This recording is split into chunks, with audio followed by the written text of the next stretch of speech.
శివుడు శ్మశానవాసి, శివుడు శ్మశానవాసి అని నోటికొచ్చినట్టు వదలుతున్నావు. శివుడి యొక్క శక్తి ఏంటో తెలుసా నీకు?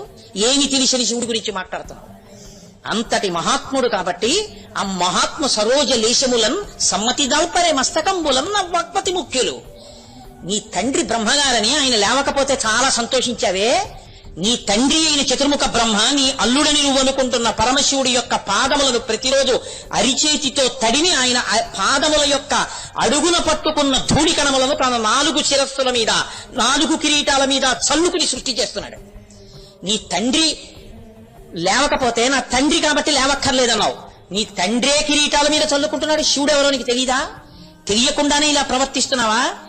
ఓహో, యజ్ఞం చేస్తున్నాను, యాగం చేస్తున్నాను, ఫలితాలు వస్తాయని చెప్తున్నావే. ఎవడి కోసం ఈ యజ్ఞాలు, ఎవడి కోసం ఈ యాగాలు? శివుణ్ణి గౌరవించడం చేత కాని వాడు యజ్ఞాలు చేస్తే ఆవిడకు కావాలి, యాగాలు చేస్తే ఆవిడకు కావాలి, ధర్మపన్నాలు చెప్తే ఆవిడకు కావాలి, ప్రవచనాలు చేస్తే ఆవిడకు కావాలి. శివుని యందు భక్తి ఉందా? ఇది లేని నాడు నీకేం కలుగుతుందో తెలుసా? భవో నహో ద్వేష్టి శివం శివేతరః. సమస్త యజ్ఞముల యొక్క ప్రయోజనం శివుడే. శివుడే మంగళప్రదాత. శివుడే సమస్త శుభములను ఇయ్యగలిగిన వాడు. నీవు శివుణ్ణి విడిచిపెట్టి ఇవన్నీ చేస్తే చేయడానికి బాగున్నట్టు అనిపిస్తుందేమో. చిట్ట చివరికి నువ్వు పొందేది అశుభాన్ని, అమంగళాన్ని. నిన్ను పట్టుకున్నవాడు పొందేది కూడా అశుభాన్ని, అమంగళాన్ని. ఎందుకంటే నువ్వు శివుడికి వ్యతిరేక ప్రచారాలు చేస్తున్నావు కాబట్టి. నువ్వు ఇది మానుకుంటావా? మానుకోవా? మానుకోకపోతే నశించిపోతావు. భవో నహోద్వేష్టి శివం శివేతరః. శివుణ్ణి వదులుకున్న వాడికి నీకు శివుడు ఎక్కడి నుంచి వస్తాడు? నీకు మంగళం ఎక్కడి నుంచి వస్తుంది? భద్రం ఎక్కడి నుంచి వస్తుంది? నశించిపోతావు. ఏమనుకుంటున్నావు? తల్లి చెప్పడానికి వచ్చేయాలనుకున్నప్పుడు ఆవిడికి భయం ఏమిటండి? కిమ్మన్నాస్తి. భృగువు యజ్ఞం చేయిస్తున్నాడు, దక్షుడు హవిస్సులు ఇస్తున్నాడు. చూసింది ఆవిడంది, జనుడ జ్ఞానమునన్ భుజించిన జుగుప్సంబైన అన్నంబు సయ్యన వెళ్లించి పవిత్రుడైన గతి దుష్టాత్ముండవై మహాత్ము నిందించిన నీ తనూభవ అనంగా నోర్వ.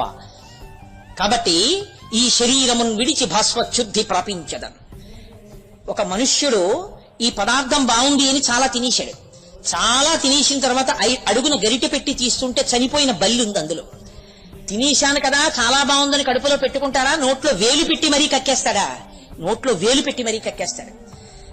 జనుడు అజ్ఞానమునన్ భుజించిన జుగుప్సంబైన ఎన్నంబు సయ్యన వెళ్లించి పవిత్రుడైన గతి మహాత్ము నిందించిన నీ తనూభవ యనంగా నోర్వ.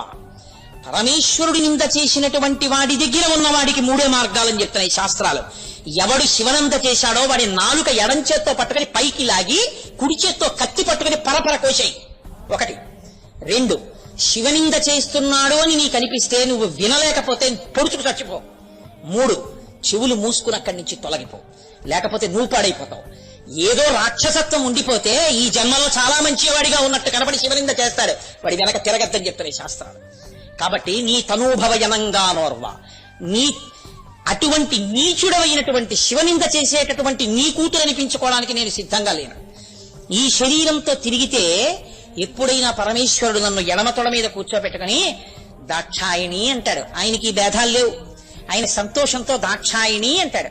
అన్నప్పుడు నాకు కొత్త కొత్త కొత్త కొత్త ఉడికిపోతుంది. చెయ్యి దుర్మార్గుడు, వాడి కూతురుని. ఈయన మహాత్ముడు, ఏమీ అందం. వాడు తిరుగుతున్నాడు మా ఆయన్ని అని నాకు ఒళ్ళు మండిపోతుంది. పైగా లోకం నన్ను దాక్షాయిణి అని పిలుస్తుంది అలా వెళ్ళిపోతుంటే. ఇంత నీచుడికి కుమార్తెగా నేను ఉండను. శివనింద చేసిన వాడి కూతురుగా నేను ఉండకుండెదనుగాక. ఇంతమందికి కూతురుగా వచ్చిన తల్లి దక్షుడి యొక్క కూతురుగా ఉన్న పేరుంచుకోవడానికి కూడా ఇష్టపడాల. ఎంత కోపం వచ్చిందో చూడండి. అమ్మవారు ఇంత కోపం పొందాలి అంటే శివనింద చేస్తే చాలు. కాబట్టి నీ తనూభవయనంగా నోర్వ. హేయభాజనమైన ఈ శరీరమును విడిచి భాస్వచ్ఛుద్ధి ప్రాపించదన్. నీకు కూతురనై శివనింద చేస్తుండగా విన్నాను కాబట్టి, శివనింద జరిగిన చోట నిరీశ్వర యాగానికి వచ్చి కూర్చున్న చోటుకు వచ్చాను కాబట్టి ఈ శరీరము అపవిత్రమైపోయింది. కాబట్టి ఈ శరీరాన్ని విడిచిపెట్టేస్తున్నాను. ఆవిడ వెంటనే పద్మాసనం వేసుకుని అక్కడే కూర్చుంది తండ్రి పక్కన. చూస్తున్నాడు తప్ప మాట్లాడటం లేదు. ఆవిడ వెంటనే తనలో ఉన్న అగ్నిని రగల్గొలిపింది. ఆవిడే చంపేస్తుంది. ఆవిడ అంది కూడా, చంపేస్తాను నిన్ను, కానీ తండ్రి అయిపోయావాడు కాబట్టి చంపకూడదు, ధర్మం తప్పకూడదు. యోగాగ్నిని రగల్చి భగ్గున మంటమండి బూది కుప్పై అక్కడ పడిపోయింది. అప్పుడు సభలో ఉన్న కొంతమంది అన్నారు, ఛీ దుర్మార్గుడు, శివనింద చేసి కూతుర్ని చంపేసుకున్నాడు, అయినా వాడికి ఏమీ పట్టలేదు, యజ్ఞం చేసుకుంటున్నాడు. ఎంత శివద్వేషిరా వీడు అనుకున్నాడు. ప్రమథగణాలకి ఎక్కడలేని ఆగ్రహం వచ్చింది. అవి గబగబా యజ్ఞం మీద పడబోయి. భృగుడికి ఇలాంటివంటే చాలా ఇష్టం. కాబట్టి ఆయన వెంటనే ఒక ఆభిచారిక హోమం చేసి అందులోంచి కొత్త గణములను సృష్టించి వాళ్ళని ప్రమదగణాల మీదకు పంపించాడు. ప్రమదగణాలన్నీ ఓడిపోయి వాళ్ళందరూ వెనక్కి తిరిగి కైలాసానికి వెళ్ళిపోతున్నారు. అమ్మవారు బూది కుప్ప అయిపోయింది. నారద మహర్షి గబగబా వెళ్లి పరమశివుడికి చెప్పారు. కైలాసం పర్వతం మీద ఆయనే ఉంది, మౌన వ్యాఖ్యా ప్రకటిత పరబ్రహ్మతత్వం యువానం, హాయిగా కూర్చున్నాడు. అయ్యా, నీ భార్యని అవమానించారు, ఆమె నీయందు పరమభక్తితో శరీరాన్ని వదిలేసింది అన్నాడు. శివస్య భేషజీ రుద్రస్య భేషజీ. ఆయన వెంటనే రుద్రుడు అవ్వాలి కదండి ఇప్పుడు. అంతే, ఆ మాట విన్నాడు ఆయన. అర్జుండుగ్రుడు నీలకంఠుడి బదైచారాతి దష్టోష్టుడై ఆజ్యభ్రూరి మృగేంద్ర రోషమన భీమ ప్రక్రియన్ నవ్వుచున్ విద్యుద్వహ్ని శిఖా సముచ్చయ రుచిన్ వెల్గొందు చెంచజటన్ సద్య క్రోధముతోడ పుంచి వైచన్ క్షమాచక్ర మధ్యంబునన్. అంతే, ఒక్కసారి అర్జునుడుగ్రుడు మహాకోపాన్ని పొందేశాడు. ఆ జటలన్నీ కూడా విచ్చిపోయి ఒక్కసారి గిరగిర గిరగిర తిరిగాడు, త్రిశూలాన్ని చేత్తో పట్టుకుని పెద్ద ప్రళయకాల రుద్రస్వరూపాన్ని పొందాడు. భీమ ప్రక్రియను నవ్వుచున్, ఒక సింహం నోరు తెరిచి నవ్వితే ఎలా ఉంటుందో అలా పెద్ద వికటాట్టహాసం ఒకటి చేశాడు. మహాకోపంతో తనకి మెరిసిపోతున్న జటలలోంచి ఒక జటనొక దాన్ని తలలోంచి ఊడబెరికేశాడు. తీసి క్షమాచక్ర మధ్యంబునన్, భూచక్రం మధ్యలో వేసుకోటాడు.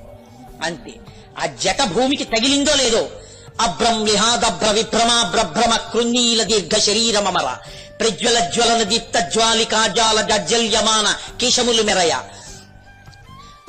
జండ దిగ్వేదండ శుంఠాపదోద్దండ సహస్రద్యుతి హేతి సంఘమొప్ప వీక్షణత్రయలోక వీక్షణ ద్యుతిలోక నీక్షణ గతి దుర్నిరీక్షమగుచు కఠిన కరాల దంస్ట్రలు వెలుంగ ఘన కపాలాస్తివన మాలికలు తనరా లోకభీకరుండగుచు ప్రళయకాల రుద్రునింబోలే మారట రుద్రుడగుచు వీరభద్రుడయించి. ఆ జటని వేసి కొట్టేటప్పటికీ అబ్రహ్లిహాదభ్ర విభ్రమాభ్రభ్రమ కృన్నీల దీర్ఘ శరీరమర, భూమి నుంచి ఆకాశాన్ని తగిలేంత నల్లటి బొగ్గులాంటి శరీరంతో పెద్ద జటలతో ఒక మహానుభావుడు అక్కడ పుట్టాడు. ఆయన 3 నేత్రములతో ప్రకాశిస్తున్నాడు. అసలు ఆయన ముఖం చూడ్డానికే హడిలిపోయేటట్టుగా ఉన్నాడు. ఉండి ఆయన వీక్షణత్రయలోక వీక్షణద్యుతిలోక నీక్షణగతి దుర్నిరీక్షమగుచు, అసలు ఇలా చూడ్డం కష్టం, అలా ఉన్నాడు. అటువంటి వాడై పెద్ద శరీరంతో ఆ జటలు ఎలా వెలిగిపోతున్నాయంటే పెద్ద పెద్ద దీపాలు తీసుకొచ్చి కదిలి వెళ్ళిపోతుంటే సూర్యచంద్రుడితే ఎలా ఉంటుందో అలా వెలుగుతున్నాయి ఆ జటలు. అటువంటి స్థితిలో మహారుద్రుడై వీరభద్రుడు అన్న పేరుతో పుట్టాడు. వెంటనే పరమశివుడు పిలిచన్నాడు, నీకు ఏదీ కొత్తగా ఉపదేశం అక్కర్లేదు, నిన్ను ప్రమదగణములకు నాయకుణ్ణి చేస్తున్నాను. నువ్వు వెళ్లి దక్షయజ్ఞాన్ని ధ్వంసం చేసేయి. ఎవరెవరు దక్షయజ్ఞానికి వెళ్లారో వాళ్ళందరినీ పాడు చేసేయి, యజ్ఞ ధ్వంసం చేయి. లోకంలో ఇంకెప్పుడు మర్యాద తప్పి ప్రవర్తించడం, శివనింద చేయడం జరగకుండా జరుగుగాక, బయలుదేరన్నాడు. నీకు సమస్త శక్తులు అనగూడుతున్నాయి, బయలుదేరు. ఈ మాట అనగానే ఆయన ఒక్కసారి పైకి లేచాడు. లేచి ప్రదక్షిణమునొచ్చి మ్రొక్కి ఆ పాదములకు పెట్టుకున్నటువంటి ఆ కంకణములు, ఆ నూపురములు ఝనం ఝనధ్వనుల పెద్ద పెద్ద ధనులు చేస్తుంటే భూమి మొయ్యలేకపోయింది ఆయన యొక్క తేజస్సుని. పెద్ద పెద్ద అడుగులేస్తూ కృతాంతకాంకృత అంటారు పోతనగారు, యమధర్మరాజుని చంపగలిగినటువంటి బ్రహ్మాండమైన శూలాన్నో దాన్ని పట్టుకున్నాడు చేతిలో. పట్టుకుని బయలుదేరి వెళ్ళిపోతున్నాడు ప్రమదగణాలతో. దక్షవాటికి ఆ దగ్గరికి వచ్చాడు. కటిక చీకటి ఆవహించింది. కటిక చీకటి ఆవహిస్తే అకారణమైనటువంటి చీకటి వచ్చింది. లోకంలో చీకటి పడే సమయం అవలేదు కదా, పరమేశ్వరుడికి ఆగ్రహం వచ్చిందేమో అనుకున్నారు కూర్చున్నవాళ్ళు. అనుకుని మనకేంలే, కొట్టుకుంటే వాళ్ళిద్దరూ కొట్టుకుంటారనుకున్నాం, వచ్చినందుకు మన్నీ కొడతారేమో ఇప్పుడు అనుకున్నారు. అనుకుని వాళ్ళన్నారు, అవును కొట్టకుండా ఎందుకుంటాడు, అభవు చంద్రశేఖరు అట్టి దేవుని త్రిపుర సంహారకుని రోషింపచేసిన పద్మగర్భనకునైనా కలుగునే మంగళములు. మహానుభావుడు చంద్రశేఖరుడు, త్రిపురాంతకుడు, త్రయంబకుడు, సదాశివుడు, పరమేశ్వరుడు. అటువంటి వాడి పట్ల మనకి కోపమేమిటి, నిరీశ్వర యాగాలేమిటి, శివనింద చేయడమేమిటి, ఆయన శ్మశానవాసి అని ప్రచారాలేమిటి, ఊరుకుంటాడా? ఊరుకున్నాళ్ళు ఊరుకున్నాడు. అమ్మవారు ఆయన్ని రుద్రుణ్ణి చేసింది, అదిగో బయలుదేరి వస్తున్నాడు. అదే చీకటి, అదిగో ధూళంతా రేగిపోతోంది. మహానుభావుడు ఏ రూపంలో వస్తున్నాడో ఏమిటో అనుకున్నారు. దుర్నిరీక్షమగుచు చూడలేకపోయారు. ఆయన లోపలికి వచ్చాడు వీరభద్రుడు. వస్తూనే సామాన్యమైన యజ్ఞధ్వంసం కాదండి. అక్కడ పూష అనబడేటటువంటి పేరుతో ఒక సూర్యుడు ఉన్నాడు. ఆయన నవ్వాడు ఒకానొకప్పుడు పరమశివుని నింద చేస్తుంటే. అందుకని వెంటనే చండీశ్వరుడు ధనస్సు తీసి కొట్టాడు మూతి మీద. ఒకప్పుడు శివనంద జరిగితే నవ్విన వాడివి నువ్వేనా అని అడిగాడు. అడిగి కొట్టాడు. కొట్ట 32 పళ్ళు రాలిపోయి. పూషదంతభిదవ్యగ్రో, అప్పుడు పడిపోయాయి సూర్యుడికి పళ్ళు, ఆ పూష అన్న సూర్యుడికి. అక్కడే కూర్చునున్నాడు భగనేత్రభిదవ్యక్తో, భగుడన్న వాడు. అంతే, నువ్వేనా పరమశివుణ్ణి నింద చేసుకుంటే ఇలా ఇలా అన్నవాడివి అని 2 గుడ్లు పీకేశాడు నందీశ్వరుడు. ఆయన అంధుడైపోయాడు. దేవతలందరినీ కొట్టించోట కొట్టకుండా కొట్టారు. ఒక్క దేవత దక్షయజ్ఞం తర్వాత లేచి నడిచిన వాడు లేడు. అందరికీ ఆర్థోపెడిక్స్ డాక్టర్ కావాలి. అలా విరిగిపోయే ఎముకలన్నీ. యజ్ఞంలో ఉన్నటువంటి యజ్ఞాధిష్టాన దేవత జింక రూపాన్ని పొంది పారిపోయింది. అందుకే దక్షవాటికలో ఇప్పటికీ చెప్తారు, దక్షారామంలో యజ్ఞం లేడి రూపాన్ని ధరించి పారిపోయింది ఇక్కడే అని చెప్తారు గర్వంగా. ఆయన వచ్చినప్పుడు వీరభద్రుడు కనపడ్డ వాళ్ళందరినీ కొట్టాడు. భృగువు అక్కడ కూర్చుని బ్రహ్మస్థానంలో కూర్చున్నాడు. ఆ భృగువు మీసాలు పట్టి పీకిశాడు, గడ్డాలు పట్టి లాగేశాడు. నెత్తురు కారిపోతూ మూతి పెదవులు ఏకమైపోయి చేతులతో ఆ నోరు పట్టుకుని పారిపోయాడు పక్కకి. దక్ష ప్రజాపతిని కింద పారేశాడు. ప్రమదగణాలు వెళ్లి ఆ యజ్ఞవాటికలో అగ్నిహోత్రంలో మూత్ర విసర్జన చేసేసాయి. యజ్ఞం అపవిత్రమైపోయింది. దక్షుడి మీద కూర్చుని ఆ పట్టిసంతో శూలంతో కత్తులతో ఒళ్ళంతా పొడిచాడు. అయినా చావలేదు దక్షుడు. ఆయన శరీరం మంత్రపూరితమైంది. ఇలా కాదని గుండెల మీద కూర్చుని ఆ మెడని గిర్ర గిర్ర గిర్ర గిర్ర గిర్ర గిర్ర తిప్పి దాన్ని శరీరం నుంచి ఊడదీసేశాడు. ఎంత హాహాకారాలు జరిగాయో తెలుసా అండి. ఊడదీసి వెలుగుతున్న అగ్నిహోత్రంలో పడేసి కాల్చేశాడు. దిక్కుమాల యజ్ఞాలు చేస్తావురా శివ వ్యతిరేకంగా? కాలిపోయింది తల. ఆ శరీరాన్ని కళేబరాన్ని అలా వదిలేశాడు. తలలేని కళేబరం శివనింద చేస్తే ఏమవుతుందో తెలియడానికి గుర్తుగా యజ్ఞవాటిలో పడి ఉండాలన్నాడు. అలా పడుంది. ఇప్పుడు తాను కైలాసానికి వెళ్ళిపోయాడు ప్రమదగణాలని తీసుకుని. ఇప్పుడు ఈ కాళ్ళు విరిగిపోయిన వాళ్ళు, చేతులు విరిగిపోయిన వాళ్ళు, వేళ్లు విరిగిపోయిన వాళ్ళు, వీళ్ళందరూ బ్రహ్మగారి దగ్గరికి వెళ్ళారు. అప్పటి వరకు యజ్ఞవాటి, ఆ క్షణంలో శ్మశాన వాటిక. అలా అయిపోయింది. అందరూ వెళ్లి బ్రహ్మగారి కాళ్ళ మీద పడి, అయ్యా బుద్ధి గడ్డి తిని నిరీశ్వర యాగానికి వెళ్ళాం, ఇదిగో ఈ పరిస్థితి వచ్చింది. పరమేశ్వరుడి యొక్క అనుగ్రహం కలిగితే తప్ప లోకాలు మళ్ళీ నిలబడవు. ఆయన ఇలాగే కోపంతో నిలబడ్డాడా అన్ని లోకాల్ని లయం చేసేస్తాడు తనలోకి. కాబట్టి మనం వెంటనే శివానుగ్రహం పొందాలన్నాడు. అంటే బ్రహ్మగారు అన్నారు, మీకు తెలిసిన్నది ఇదే. ఇందుకే శివుడి ఆగ్రహానికి గురయ్యారు. శివుడి ఆగ్రహం ఎప్పుడూ ఉండి బాధ పెట్టేది కాదు. ఎవడు తప్పు చేశాడో వాణ్ణి మాత్రమే శిక్షిస్తాడు. వాడు కూడా వెళ్ళి అక్కడ ఒక్కసారి ప్రార్థన చేస్తే వాణ్ణి కూడా క్షమించేస్తాడు ఆయన. అంతటి ఉదారుడు. ఈ పాటికి కోపం విడిచి ప్రసన్నమూర్తిగా కూర్చుని ఉంటాడు. రండి నేను వస్తాను, క్షమార్పణ చెప్దామని తీసుకెళ్లాడు. అందరూ వెళ్లేటప్పటికే కైలాస పర్వతం మీద 100 యోజనముల వెడల్పు కలిగినటువంటి ఒక పెద్ద మర్రి చెట్టు కింద కూర్చుని ఉన్నాడు. కూర్చుని దక్షిణామూర్తిగా ఎడంకాలెత్తి కుడి తొడ మీద వేసుకుని ఈ చెయ్యి ఇలా పెట్టుకుని జపమాల పెట్టుకుని హాయిగా తనలో తాను రమిస్తున్నాడు. ఈశుడే ఇంత కోపడ్డాడు అన్నట్టుగా అయిపోయాడు. ఇప్పుడు వెళ్ళి అందరూ కాళ్ళ మీద పడ్డారు. ఆయన అన్నాడు, మీకు బుద్ధి చెప్పడానికి ఒక ప్రయత్నం చేశాను, ఇంకెప్పుడు ఇలాంటి తప్పు పనులు చేయకండి, మీ అందరూ స్వస్థత పొందెదరుగాక అనుగ్రహించాడు. అనుగ్రహాన్ని పొందాడు. దర్భరూపంలో చూస్తుంటావు, భవుణ్ణి అనుగ్రహించాడు. పూష యజమానుల రూపంలో నువ్వు పిండి పదార్థాలని తింటుంటావు, అందుకే పాయస నివేదన చేస్తుంటారు. కాబట్టి నీకు ఇక నుంచి యజమానుల దంతములు నీ దంతములు అవుతాయి. కాబట్టి నీకు ఇబ్బంది లేదు. దక్ష ప్రజాపతి యొక్క జీవుడిచ్చి కాళ్ళ మీద పడ్డాడు. కాళ్ళ మీద పడి, అయ్యా కూతురు భర్త అల్లుడు అని ఉద్రేకాన్ని పొంది అక్కర్లేని అనుబంధాలన్నీ పెట్టుకుని మీ యొక్క వైభవాన్ని కించపరిచి నా ఇష్టం వచ్చినట్టు ప్రవర్తించాను. నా దోషం ఎన్ని జన్మలు ఎత్తితే పోతుంది, నేను చేసిన పాపం.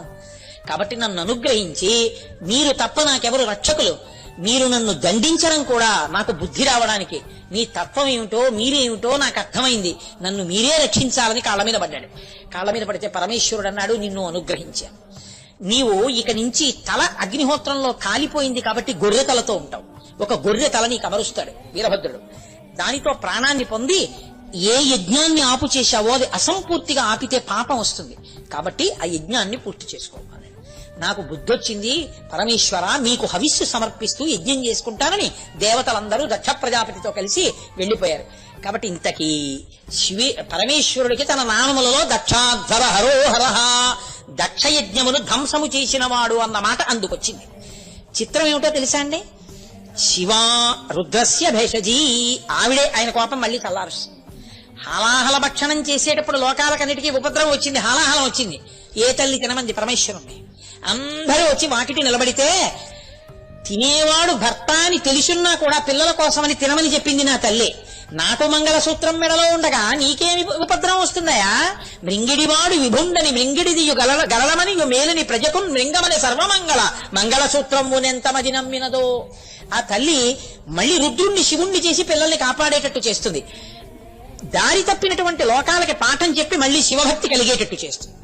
కాబట్టి అంతటి మహాతల్లి కనుక ఆ తల్లి అందుకుని దక్షయజ్ఞానికి వెళ్లి శరీరాన్ని దక్షుని కూతురు అనిపించుకోవడం ఇష్టం లేక శరీర త్యాగం చేసింది. అంత మాత్రం చేత ఆవిడ లేకుండా పోతుందా? ఆవిడ ఎప్పుడూ ఆయనతోనే ఉంటుంది, జ్ఞానశక్తిగా ఉండిపోయింది. ఆవిడే జ్ఞానప్రసూనాంబ. ఆ తల్లియే మళ్లీ ఉత్తరోత్తర హిమవంతునికి కూతురుగా పుట్టి హైమవతి, పర్వతరాజపుత్రి పార్వతి అయి మళ్లీ పరమేశ్వరుడి పక్కన శక్తి స్వరూపంగా చేసి పార్వతీ కళ్యాణంలో పార్వతీ సహిత పరమేశ్వరుడు అన్న పేరుతో ఆ తల్లి పార్వతీ పరమేశ్వరులై లోకంలో అందరి యొక్క పూజలు అందుకుంటున్నారు. కాబట్టి చారు విక్రమ, ఆయన యుద్ధం చెయ్యక్కర్లేదు, ఒక్క జటని పీకి కొడితేనే అటువంటి వీరుడు పుట్టాడు. ఇంకా పరమేశ్వరుడు యొక్క జటాజూటము, ఆయన శరీరము అప్రాకృత శరీరం తం అతిమన్మధరూపిణం అంటారు. అందుకే అప్రాకృతమా శరీరము. అంతటి శక్తి కలిగినటువంటి వాడు, అంతటి మహానుభావుడు. ఆయనే యుద్ధం చేసి నిలబడేవాడు వాడి. కాబట్టి అంతటి పరాక్రమవంతుడు కాబట్టి ఆయన్ని చారు విక్రమ అని పిలుస్తారు. ఇన్ని నామాలతో హవిహి యజ్ఞమయ, దక్షయజ్ఞాన్ని ధ్వంసం చేసిన వాడు, హిరణ్యరేత, సాత్విక, శుద్ధ విగ్రహ, ఇన్ని పేర్లతో పిలవబడి లోకమునంతటినీ ఆదరించేటటువంటి వాడై పార్వతీ సహితుడై నా తండ్రి పరమేశ్వరుడు మీ కార్యములకు వేటికి విఘ్నం రాదు, నేను ప్రసన్నుడనయ్యాను. మీ పట్ల నేను రుద్రమూర్తిని కాను, మీ అందరూ పరమభక్తులు కాబట్టి మీ పట్ల నేను ఎప్పుడూ అనుగ్రహమూర్తిని, తండ్రి బిడ్డల్ని కాపాడినట్టు కాపాడతాను. ఇదిగో మీరు సంకల్పం చేసిన కార్యాలకు విఘ్నాలు రావు. మా అబ్బాయిని కూడా తీసుకొచ్చి కూర్చోబెట్టానని పార్వతీ పరమేశ్వరుడు వచ్చి పక్క పక్కన కూర్చుని మనకి సంతోషం కోసం గణపతిని కూడా బాలుణ్ణి చేసి ఒళ్ళో కూర్చోబెట్టుకుని చక్కగా దర్శనమిస్తూ మనందరి పట్ల ప్రసన్నమూర్తి సర్వేశ్వరుడు అనుగ్రహించి ఉన్నాడు. కాబట్టి ఇవాల్టి ప్రసంగాన్ని ఈ నామాల అనుసంధానంతో పూర్తి చేశాను. నా ఎరుక ఉన్నంత వరకు 108 నామాలు ఇవాల్టి ప్రసంగంతో పూర్తయిపోయాయి.